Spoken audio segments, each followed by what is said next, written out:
नमस्कार, बीएसटीवी देख रहे हैं आप और मैं हूं आपके साथ रोहित झा। मोहन सरकार का बुंदेलखंड के विकास पर पूरा फोकस है। राजनीतिक लिहाज से भी देखें तो यह अंचल बेहद खास है। बुंदेलखंड में मोहन कैबिनेट के फैसलों से विकास की रफ्तार को गति मिलेगी। विशेष पैकेज से औद्योगिक, पर्यटन समेत हर क्षेत्र में तेजी से विकास होगा। बुंदेलखंड की बदलती तस्वीर पर देखिए ये रिपोर्ट और इसके बाद करेंगे कुछ खास मेहमानों से चर्चा। बीते 2 दिनों से मोहन सरकार बुंदेलखंड से चल रही थी। कई विभागों की समीक्षा हुई, विकास कार्यों की सौगात मिली। कैबिनेट की बैठक में कई फैसले लिए गए जिसने विकास की तस्वीर भी साफ कर दी। बुंदेलखंड में 24,240 करोड़ का होगा निवेश। बुंदेलखंड में 42 यूनिट की होगी स्थापना। सागर के मसवासी ग्रंट के लिए एक विशेष औद्योगिक पैकेज को मंजूरी। सागर से दमोह 76 किलोमीटर 4 लेन मार्ग का होगा निर्माण। दमोह छतरपुर बुधनी मेडिकल कॉलेज के लिए 990 नियमित और 615 आउटसोर्स पदों को मंजूरी। वीरांगना दुर्गावती टाइगर रिजर्व नोरादेही में चीता प्रोजेक्ट को मंजूरी। तेंदुखेड़ा में 165 करोड़ से अधिक की झापन नाला मध्यम सिंचाई परियोजना को स्वीकृति। 5 औद्योगिक इकाइयों को भी मिली मंजूरी। इसके अलावा प्रदेश के 11 जिलों में 12 स्वास्थ्य संस्थाओं के उन्नयन और 348 पदों की मंजूरी दी गई। अग्निशमन सेवाओं के विस्तार और आधुनिकीकरण के लिए 397.54 करोड़ रुपए की स्वीकृति मिली। वहीं पिछड़ा वर्ग के 600 युवाओं को 2 साल में रोजगार के लिए जापान और जर्मनी भेजने का फैसला लिया गया। साथ ही पन्ना के अजयगढ़, खरगोन के महेश्वर, सिंगरौली के देवसर और रीवा के हनुमाना स्थित 30 बिस्तरीय सामुदायिक स्वास्थ्य केंद्रों को 50 बिस्तरीय सिविल अस्पतालों में अपग्रेड किया जाएगा। जेके सीमेंट के साथ 1850 करोड़ का विस्तार होने से 800 लोगों को रोजगार मिलेगा। अल्केम लैबोरेटरीज का उज्जैन में 500 करोड़ का निवेश होगा। नई अर्थव्यवस्था को मजबूत करने डिजिटल और इलेक्ट्रॉनिक सेक्टर में बड़ा निवेश हुआ है। ग्वालियर में 327 करोड़ से ज्यादा की CCL मैन्युफैक्चरिंग यूनिट लगेगी। मेडिकल कॉलेज के लिए जो बताया है कि दमोह के लिए, छतरपुर के लिए इनके पद मंजूर कर दिए क्योंकि बिल्डिंग इनकी बन गई है। और इसी के साथ साथ हमारे पन्ना और कटनी के मेडिकल कॉलेज भी अगले साल प्रारंभ होंगे। बुंदेलखंड कई कारण से GI टैग मिला है, जिसके आधार पर स्टोन की इंडस्ट्री की बड़ी संभावना, जो पत्थर की अलग अलग तराशी हुई प्रतिमाओं से लेकर के फर्नीचर क्लस्टर तक हर क्षेत्र में हम प्रमोट कर रहे हैं। लेकिन केन बेतवा नदी जोड़ो अभियान के माध्यम से एक और बड़ी परियोजना यहाँ मंजूर की है, जिसके आधार पर यहाँ के किसानों को खेती की पानी मिलेगा, पीने की पानी की सप्लाई रहेगी और इंडस्ट्रियों को भी पानी मिलेगा। राष्ट्रीय परियोजना की समानांतर 2 NH को जोड़ने वाला एक 4 लेन का नया प्रोजेक्ट भी हमने आज मंजूर किया है। लगातार इतनी सौगातों के बलबूते पर सच में आज हमारी ये कैबिनेट अमर हो गई है। वहीं विपक्ष ने हर बार की तरह इस बार भी मोहन कैबिनेट पर बड़े सवाल खड़े किए। प्रदेश कांग्रेस अध्यक्ष जीतू पटवारी ने कहा कि जनता के पैसों को सरकार पर्यटन करने में खर्च कर रही है। सरकार पर कर्ज का बोझ है, लेकिन खजुराहो में कैबिनेट कर फिजूल खर्ची की जा रही है। अगर आपको खजुराहो में कैबिनेट करनी थी तो अल्टीमेटली में 4 लोगों की मौत हो गई फूड पॉइजनिंग से। 1 जना तो होके आ जाता, मुख्यमंत्री, गृह मंत्री, कोई तो जाता। ये कैसी सरकार है? मध्य प्रदेश वासियों, चेक करो, देखो और मूल्यांकन करो कि आप वोट दे रहे हो सही है या गलत। बुंदेलखंड के विकास को लेकर कई बार कोशिशें की गई।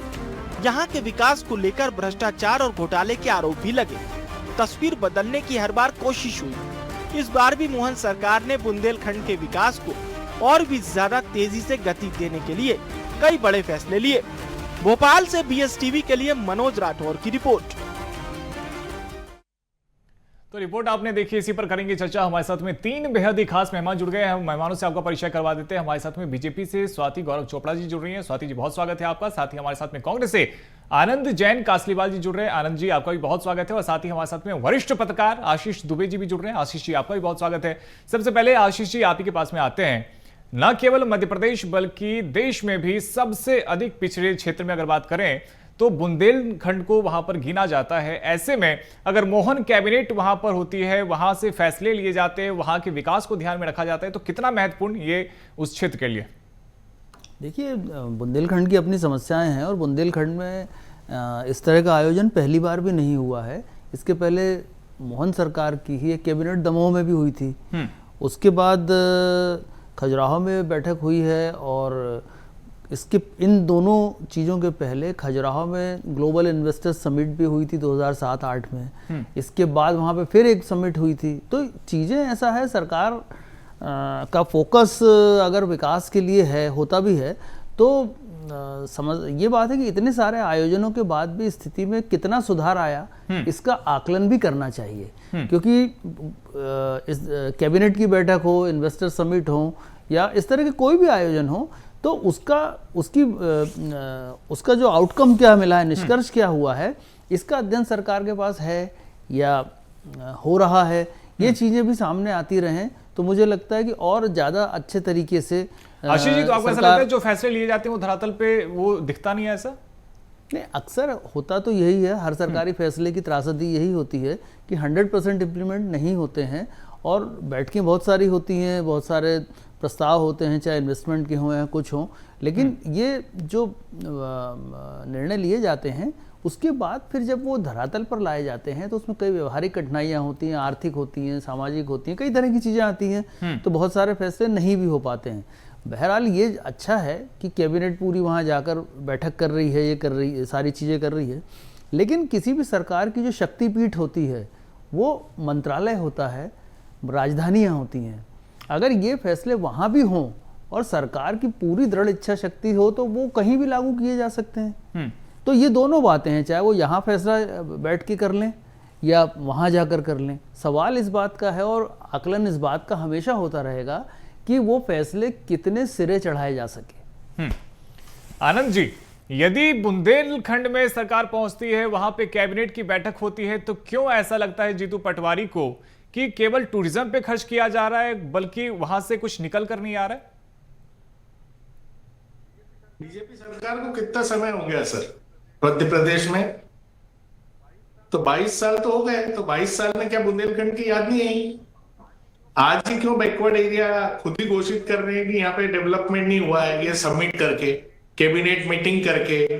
तो ये तो सरकार खुद ही चिन्हित कर रही है इन सब चीजों को कि उन्होंने 20 साल में 22 साल में बुंदेलखंड के लिए कुछ नहीं किया। क्योंकि इतना पैकेज देने की जरूरत क्या थी अगर आपने 20 साल सतत उस क्षेत्र के लिए काम किया होता? मुझे यह लगता है कि मोहन यादव जी जिस तरह शिवराज सिंह जी घोषणावीर के नाम से जाने जाते हैं, घोषणावीर के नाम से है ना, जैसे मोहन यादव सरकार भी घोषणा ही करेगी, करना कुछ नहीं है। ये भारतीय जनता पार्टी का अभी तक का इतिहास है। जैसा कि पत्रकार मोदी ने भी किया कि धरातल पे अगर इसका 5% भी उतर जाता तो शायद बुंदेलखंड की हालत बदल जाते, पर अभी तक तो ऐसा कुछ दिखा नहीं है। अब आप 24,000 करोड़ की करिए, 50,000 की करिए, 1 अरब की करिए, तो घोषणा करने में तो लगता क्या है? आपको तो काम तो करना ही नहीं है ना। अगर काम किया होता 20 साल में तो बुंदेलखंड में इतना बड़ा पैकेज देने की जरूरत नहीं थी, ऐसा मुझे लगता है। आनंद जी, लेकिन अब अगर पैकेज दिया जा रहा है तो आपको इसका स्वागत तो करना चाहिए ना, क्योंकि अगर आप भी बात करते कहते हैं कि बुंदेलखंड में विकास होना चाहिए और सरकार उस और अगर प्रयास कर रही है तो बिना पैकेज के तो ये संभव नहीं है, ये बात तो आप भी मानेंगे। तो जो सरकार 20 साल में नहीं कर पाई, इतना करने के बाद वो भले 1,000 करोड़ का पैकेज दे दे, काम करने की नीयत क्या है सरकार की? पैकेज से थोड़ी प्रदेश चलता है, काम करने की नीयत से चलता है। जो बजट है उसी में अगर आप उसमें काम करके देते 22 सालों में। ये कह रहे हैं कि 20 वर्षों में क्यों नहीं आपको बुंदेलखंड की याद आई, अब क्यों पैकेज दिया जा रहा है?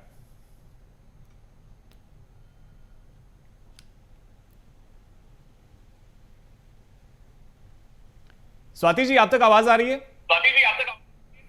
हाँ जी बताइए। आनंद जी सवाल कर रहे हैं, ये पूछ रहे हैं कि आपको 20 वर्षों में बुंदेलखंड की याद नहीं आई, अब क्यों अचानक से पैकेज दिया जा रहा है? देखिए, सरकार जब आई थी तो जो बीमारू मध्य प्रदेश कांग्रेस ने छोड़ा था, उसको स्वर्णिम मध्य प्रदेश भारतीय जनता पार्टी की सरकार ने ही बनाया है। और निरंतर जो एक प्रक्रिया होती है विकास की, वो एकदम से रातों रात नहीं हो जाता, चरणबद्ध तरीके से होता है, प्रक्रियाएं होती हैं। आज पैकेज आया है, कल विकास भी आएगा, क्योंकि इन्होंने तो वहां ध्यान भी नहीं दिया था।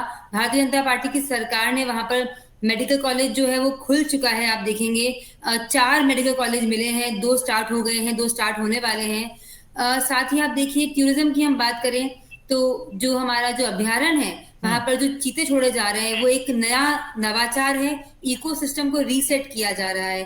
साथ ही जो भू अर्जन का जो पैकेज दिया है, मुझे लगता है कि जो एक पूरा औद्योगिक क्षेत्र वहां लाया जा रहा है, ये भी कहीं ना कहीं एक बहुत बड़ी सरकार की जो घोषणा है, वो बहुत हजार लोगों को रोजगार भी मिलेगा और लगभग 25,000 करोड़ का इन्वेस्टमेंट जो होने जा रहा है, ये मुझे लगता है कि बहुत बड़ी सोच, बहुत बड़े निर्णय और बहुत बड़ी इच्छा शक्ति का नतीजा है कि यहाँ तक आए हैं। और निश्चित ही भारतीय जनता पार्टी की सरकार लगातार, जो पूरे देश में फर्क सबको दिखाई दे रहा है, बस कांग्रेस ये फर्क नहीं देख पा रही क्योंकि उनकी सत्ता चली गई तो उनकी आंखों पे अभी चश्मा लगा है, उनका दुख अपना अलग है। पर सच्चाई जो ये है कि अगर भारत तीसरी अर्थव्यवस्था बनने जा रहा है तो कहीं ना कहीं विकास तो जरूर हुआ है, और विकास अगर हो रहा है और किसी को नहीं पच रहा है या किसी को नहीं दिखाई दे रहा है तो वो अपने गिरेबान में झांक के देखे कि उन्होंने अपने कार्यकाल में क्या किया था। आशीष जी, बुंदेलखंड की जो स्थिति है उसका जिम्मेदार कौन है? क्योंकि हम देख रहे हैं कि वहां पे अभी भी कोई बहुत बड़ा इंडस्ट्री वहां पे नहीं लगाया गया है। हम देखते हैं कि वहां पे शिक्षा की क्या हालत है। कुपोषण को लेकर हम चर्चा कर रहे थे, कुपोषण की हालत वहां पर भी बहुत ज्यादा छात्रों के बीच में खराब है। ऐसे में स्थिति की जिम्मेदारी कौन लेगा? देखिए, मोटे तौर पर इस तरह की जब बातें होती हैं तो सबसे पहले सरकार को चिन्हित कर लिया जाता है कि सरकार की वजह से ये सारी चीज़ें होती हैं। और ये बात सही भी है कि योजना यदि सही तरीकों से बनाई जाए या क्षेत्र की ज़रूरतों के हिसाब से बनाई जाए तो स्थिति ठीक हो सकती है। बुंदेलखंड की जो स्थिति है 40-50 सालों से तो यही सुनाई आ रहा है। लेकिन देखिए, वे बहुत साल पहले सागर में एक इन्वेस्टर समिट हुई थी, मैं भी गया था उसे कवर करने, तो वहाँ भी इस तरह की बहुत सारी बातें हुई थी। लेकिन तब उद्योगपतियों से भी बात हुई थी और ये बात सामने आई थी कि बुंदेलखंड की परिस्थितियाँ अलग हैं। बुंदेलखंड में आप उद्योग लगाएंगे, भारी उद्योग लगाएंगे, इस तरह के कोई प्रयोग करेंगे तो वो उससे मैच नहीं होते हैं। कई चीज़ें होती हैं, उद्योगपतियों को कहाँ जाना है, कैसे वो कच्चा माल लाएंगे, कैसे अपना प्रोडक्शन बाहर भेजेंगे, कई चीज़ों का व्यवहारिक कठिनाइयाँ होती हैं। तो बुंदेलखंड की जो ये जरूर है कि औद्योगिकरण होना चाहिए, अन्य तरह से निवेश या पर्यटन बढ़ाना चाहिए, लेकिन सबसे पहले जो बुंदेलखंड का पिछड़ापन जो है उसकी एक मुख्य वजह ये है कि वहाँ पर थोड़ा शिक्षा वगैरह और दूसरी चीज़ों का और सरकार की हर जगह पहुँच का अभाव है। सरकार मतलब प्रशासन का। तो इन चीज़ों को बेहतर किया जाना चाहिए, शिक्षा और इसकी व्यवस्थाओं को ठीक किया जाना चाहिए था शुरू से ही। वो सब चीज़ें होती तो बहुत सारी बातें बदल चुकी होती। हालांकि अभी पिछले कुछ समय में समय बदला है, लेकिन अगर हम ये सोचें या ये कहें कि तब योजनाओं को सिरे चढ़ने में समय लगता है तो फिर कांग्रेस की योजनाएं थी वो क्यों नहीं चढ़ी, फिर भाजपा की योजनाएं, भाजपा को 22-22.5 साल हो गए हैं तो वो फिर कब सिरे चढ़ेंगी। तो इसलिए सबसे पहले जरूरी है कि उस क्षेत्र की जो बुनियादी जो समस्याएं हैं, जो बुनियादी ज़रूरतें हैं, उनको देखा जाए और उस तरह से उसको अपलिफ्ट किया जाएगा, ज़्यादा बेहतर होगा। और इसके लिए ज़रूरत यही होगी कि जो क्षेत्रीय जो जनप्रतिनिधि हैं वो उस तरह की पहल करें या उस तरह की चीज़ों को सरकार को सुझाएं। क्योंकि इस तरह के जो आयोजन है, एक हद तक कांग्रेस का कहना भी ठीक है कि ये एक रस्म हो जाती कि वहाँ जाके किया, यहाँ जाके सम्मेलन के महेश्वर में किया, इंदौर में किया, सब जगह बैठ के करी। सवाल है कि सरकार कहीं भी बैठ के फैसला करे, जिस क्षेत्र का फैसला है सरकार और ख़ासतौर पर ब्यूरोक्रेसी की जो भूमिका है उसको उतारने में महत्वपूर्ण होती है। तो इसलिए बुंदेलखंड के लिए ठीक है, अगर इस तरह के प्रयास हो रहे हैं तो किए जाने चाहिए। लेकिन अभी बुंदेलखंड में कुछ चीज़ें आई हैं, वो जो परियोजना आई है, प्रधानमंत्री ने भी उसका उद्घाटन किया था, मैं एकदम नाम स्लिप कर रहा हूँ, तो वो सारी चीज़ें जो हैं उससे विकास होगा, जो सिंचाई और इसकी जो परियोजना है। तो ये बेसिक चीज़ है बुंदेलखंड की, उस पर ध्यान देने के साथ, बेसिक ज़रूरतें हैं उस पर ध्यान देने के साथ साथ ये एडवांस चीज़ों पर जाना चाहिए। ठीक है, लगातार परियोजनाएं लाई जा रही है, लेकिन स्वाति जी, सबसे बड़ा सवाल यही है कि अलग अलग परियोजनाओं के बावजूद अगर तस्वीर नहीं बदलती है तो उसकी जिम्मेदारी कौन लेगा? अभी आनंद जी आपसे पूछे थे कि 20 वर्षों में आखिर विकास पर ध्यान क्यों नहीं दिया गया। अचानक से यदि आप पैकेज का अनाउंसमेंट कर रहे हैं, उसके अलावा यदि आप वहां पे रीजनल इंडस्ट्री कॉन्क्लेव भी आयोजित करते हैं, तो लेकिन वहां पर वाकई में वो विकास धरातल पर पहुंचे, ये कैसे सुनिश्चित करेंगे? बहुत सारे काम वहां हुए हैं, चूंकि मैंने जैसा बताया आपको कि विकास एक सतत प्रक्रिया है। वो ऐसा नहीं है कि हम एक चीज कर ली, उसमें बहुत सारी चीजें आती हैं। आप देखिए आज जो माननीय मुख्यमंत्री जी ने जो घोषणाएं करी, उसमें टूरिज्म भी है, उसमें माइनिंग को लेकर भी जो है वहां पर काम किया जाएगा, जीआई टैग दिया जा रहा है वहां के पत्थर को, वहां के फर्नीचर क्लस्टर बन रहा है, वहां पर कन्वेंशन सेंटर बन रहा है, मेडिकल कॉलेज की सौगात दी है जो लगभग तैयार है। तो आप देखेंगे कि जो काम हुए हैं वो चरणबद्ध तरीके से लगातार चल रहे हैं, और निश्चित ही ऐसा होता है कि विकास जब आता है तो पूरे सारे मध्य प्रदेश में एक साथ आ जाए, वो भी प्रैक्टिकली पॉसिबल नहीं है। एरिया वाइज चीजें बढ़ती है। बुंदेलखंड की अपनी अलग समस्याएं रही, उनका निराकरण करने के साथ साथ विकास को भी प्राथमिकता दी जा रही है। और अच्छी बात है अगर सरकार कहीं जाती है। ठीक है और आनंद वहाँ जी, पर ये तो ध्यान कहने की लोगों को सतत आकर्षित- प्रक्रिया है विकास, और लगातार क्षेत्र का विकास होता रहे, फिर आपको क्यों लगता है कि सरकार अचानक से नींद से जागी है? तो 20 साल से सरकार सतत प्रक्रिया में है, तो इनको कितने साल और चाहिए सतत प्रक्रिया के लिए? ये एक असंवेदनशील सरकार है कि जिस बुंदेलखंड की बात कर रहे हैं और वहां पे खजुराहो में 4 लोगों की फूस पॉइजनिंग से मौत हो गई और एक मंत्री उनकी सूद लेने नहीं गया, तो ये जब जनता की सूद नहीं ले रहे तो पूरे क्षेत्र की क्या सूद लेंगे? ये पटवारी जी का प्रश्न है, इसका जवाब दें। और दूसरी बात ये है कि पत्रकार महोदय ने बहुत अच्छी बात करी कि कहीं भी आप करो, निर्णय तो आपको कहीं से लेना ही है और उस पर इम्प्लीमेंट कराना है। तो ये इम्प्लीमेंट में ये सरकार फेलियर रही है, ये अभी तक का परिणाम है। इन्होंने इतनी इन्वेस्टर मीट करी, जितना खर्चा इन्वेस्टर मीट पे किया उतना परसेंट कन्वर्सेशन नहीं हुआ। 0.3% कन्वर्सेशन इन्वेस्टर मीट का हुआ है पिछले 20 साल में। तो आप ग्रोथ रेट देखिए कि कहाँ इंडस्ट्री की ग्रोथ है, कहाँ नई इंडस्ट्रियां लगी, कहाँ रोजगार बने, कहाँ युवाओं के लिए आपने ऑप्शन खोले। तो आप बातें कुछ भी करें, लोगों को आप कुछ भी बताएं, पर हकीकत तो सरकार की देख रही है। दूसरी बात, इन्होंने बोला कि तीसरी अर्थव्यवस्था है, तो अभी डॉलर कहाँ खड़ा है? 44 मिलियन डॉलर का डिफरेंस है अर्थव्यवस्था में, पूरी स्थितियां डगमगाई हुई है। स्वाति जी आप स्टडी कीजिए विश्व पूरे धरातल की, कि विश्व के इतिहास में जो आपका भारत है उसकी क्या स्थिति आज, आर्थिक स्थिति। मनमोहन सरकार ने तो क्राइसिस में से निकाल के देश को यहां तक लाया, उसको आप भी आगे लेकर जाके मेंटेन नहीं कर पाए। कांग्रेस ने तो वो काम किया है। अभी आप क्यों डॉलर को नहीं बचा पा रहे हैं? ठीक है, बुंदेलखंड पे बात कर लेते हैं। ठीक है, आशीष दुबे की लगातार उठाया ना ये, इसलिए ठीक है आनंद जी, आशीष जी से जवाब ले लेते हैं। आशीष जी, जैसा कि आपने भी जिक्र किया था कि लगातार अलग अलग परियोजनाओं के माध्यम से सरकार ये कोशिश कर रही है कि बुंदेलखंड में विकास हो। जैसा कि हमने देखा था कि सूखाग्रस्त वो एक क्षेत्र है, ऐसे में केन बेतवालिंग परियोजना का भी आप जिक्र कर रहे थे। तो अलग अलग परियोजनाओं के बावजूद कहीं ना कहीं जो आम लोग हैं, वहां के लोग हैं, उन तक विकास पहुंचे और सुनिश्चित हो, इसको लेकर सरकार को एक मास्टर प्लान तो बनाना पड़ेगा। और अगर ये पैकेज अनाउंस किया गया है तो कहीं ना कहीं ये भी एक उसी दिशा में एक कदम हो सकता है। ये इस दिशा में कदम माना जाना चाहिए, लेकिन मेरा ये उसमें सोच है कि ऐसे कितने कदम गिने जाएंगे। इसके पीछे कई कदम उठे हैं ना, अभी भी वो स्थिति है। तो क्या हम ये माने कि बुंदेलखंड की तस्वीर बदलने की शुरुआत मोहन यादव सरकार से हुई है, इसके पहले नहीं हुई? तो बात वही हो रही है कि इतने सारे निर्णय हैं, इतनी सारी चीज़ें हैं, ये आगे बढ़ना चाहिए। इसमें जनप्रतिनिधियों की भूमिका बहुत महत्वपूर्ण हो जाती है, और क्षेत्र में जो जनप्रतिनिधि होते हैं उनके भी दलगत भेदभाव जो होता है उसकी वजह से भी जो क्षेत्र पिछड़ जाता है। तो वहाँ पर सब लोगों को एक अपने ज़िले या संभाग के लिए एक साथ होना चाहिए। तो ये सबसे महत्वपूर्ण चीज़ होती है। और सबसे उससे भी ज़्यादा महत्वपूर्ण मैं मानता हूँ कि जनता को उतना जागरूक होना चाहिए।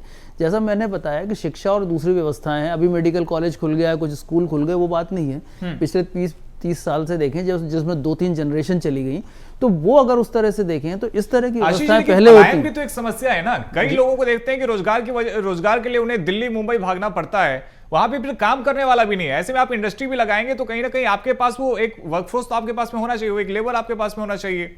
वही बात मैंने बताई ना कि जो पहले बुंदेलखंड समिट हुई थी, इन्वेस्टर समिट, तो उसकी समस्या ये थी, लोगों ने वहाँ ये बात कही भी थी। तो ये इस तरह की समस्याएं तो हमेशा आती हैं। तो इसीलिए सबसे पहले बेसिक जो है, जो इंफ्रास्ट्रक्चर है, उस क्षेत्र की जो तासीर है, उसकी जो विशेषता है, उसका दोहन करने की अगर योजना चलती हैं, लगातार चलती हैं, तो वो ज़्यादा मुझे लगता फलदायी होती हैं, और उसके जरिए फिर बाकी चीज़ें अपग्रेड हो सकती हैं। और दूसरी बात है कि जो सबसे महत्वपूर्ण मानता हूँ कि जनप्रतिनिधि तो ठीक है, जैसा काम करते हैं, वो जनता का जागरूक होना बहुत ज़रूरी है।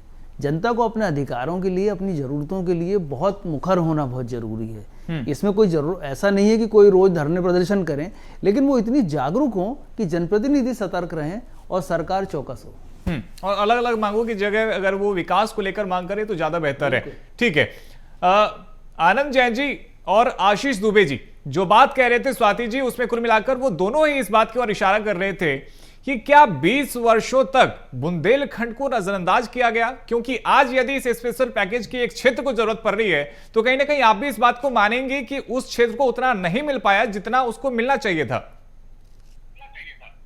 देखिए, मैं ये बात बताना चाहूंगी कि पहले तो हम ये बात करें कि जब कांग्रेस की सरकार थी तब बुंदेलखंड को क्या दिया, इसका कोई जवाब है उनके पास? उसकी स्थिति इतनी बदतर हुई क्यों? अगर बुंदेलखंड पिछड़ गया आनंद जी देंगे आप लोगों की भाषा में, तो पहले तो पिछड़ा कैसे, तब किसकी सरकार रही?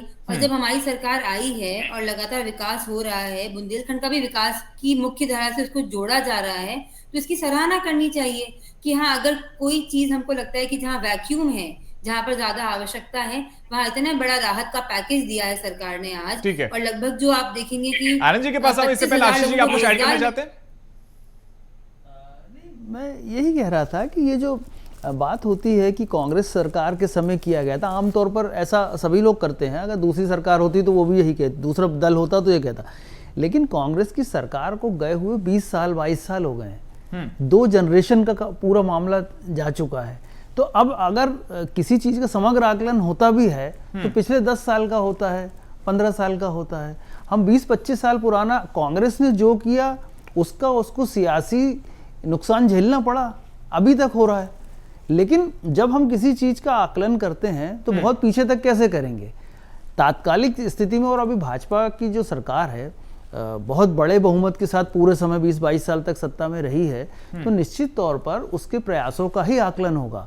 तो अगर हम ये मान लें कि अब एक बार नई शुरुआत हो गई है तो फिर इसके परिणाम और इसका जो रोड मैप बना होगा उसके परिणाम कितने समय में आएंगे ये भी साफ होना चाहिए। पहले की जो स्थिति थी उसमें और अब में बहुत आकाश जमीन आसमान का अंतर आ गया। तो ऐसे में आनंद जी, लगातार यहां पर स्वाति जी एक बात की ओर इशारा कर रहे हैं और वो ये कह रहे हैं कि यदि आप आज की परिदृश्य में सवाल खड़े करते हैं, यदि कांग्रेस पार्टी आज ये पूछती है कि क्या बुंदेलखंड का विकास हुआ है, तो ऐसे में कांग्रेस पार्टी को लेकर वो पूछ रही है कि आपकी जब सरकार थी उस समय पर बुंदेलखंड की ओर बहुत ज्यादा ध्यान क्यों नहीं दिया गया?